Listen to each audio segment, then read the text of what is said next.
با درود خدمت همه شما همراهان عزیز، به یه قسمت دیگه از آموزش های چنل خوش اومدین. خیلی ها پرسیده بودین پیرو ویدیوهای قبلی که چطور میتونیم از قابلیت دوبله همزمان داخل گوشیمون استفاده کنیم. خب پرسش خیلی خوبی هم بود، چون خیلی وقتا که ما کامپیوتر در دسترس نداریم یا لپتاپمون نیست و میخوایم داخل گوشی از این قابلیت استفاده بکنیم. بریم که ببینیم چطوری میتونیم این کار رو انجام بدیم. ابتدا پیش نیازی که داره برنامه یاندکس بروزره. این برنامه رو از داخل اپ استور یا گوگل پلی سرچ بکنین. شکلش به این صورته که این پایین میبینین. وارد اپ استورتون که بشین یا گوگل پلی سرچ بکنین یاندکس، اولین اپی که میاره براتون این برنامه است. همونطوری که میبینین نصب خیلی زیادی هم داره، بیش از 100 میلیون نصب داره. حواستون باشه که نسخه‌های اشتباهی رو نصب نکنین. این مدل و این برنامه با این مشخصات ارائه دهنده رو دانلود و نصب بکنین. بعد وارد این برنامه بشین. خیلی محیط کاربری آسونی داره. وارد که شدین داخل جستجو پایین بنویسین که اسم اون افزونه گوگل کروم که داخل کامپیوتر نصب کردمون رو می نویسیم، لایو داپ. اینو سرچ میکنین. مستقیم وارد صفحه‌ای که شدین، دومین سایت یا سومین سایتی که میاره صفحه کروم وب استوره. روش کلیک میکنین تا باز بشه. باز که شد وای میسیم تا سایت لود بشه. به حالت ویندوز لود میشه و لازمه که بیاین این گوشه و اد تو کروم رو بزنید. اد اکستنشن رو میزنیم و صبر میکنیم تا برنامه نصب بشه و خیلی سریع نصب انجام میشه.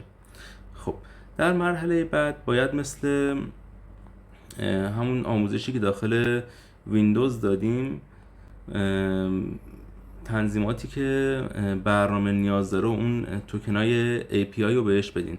از این گوشه 3 نقطه رو میزنین، روی بخش اکستنشن وارد میشیم و برنامه لایو داپ رو باز میکنیم. این قسمت هنوز همونطوری که میبینین خامه این برنامه. کدای API رو اینجا ما پیست میکنیم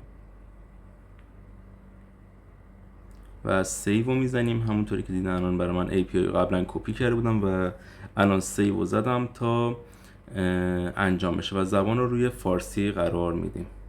این تنظیمات رو که انجام دادیم برنامه آماده است. برای دریافت کد API هم مجدد میتونیم از حالا گوگل کروممون که متصل به جیمیلمون وارد بشیم و سرچ بکنیم گوگل AI استودیو. این قسمتی که وارد شدیم، اولین یا دومین سایت رو که وارد بشیم مستقیم وارد منوی کاربریتون میشین. البته وی پی ان خوب استفاده بکنین که به این صورت باگ نخوره. الان وی پی ان من خیلی خوب نیست و داره تشخیص میده که آی پی از ایرانه.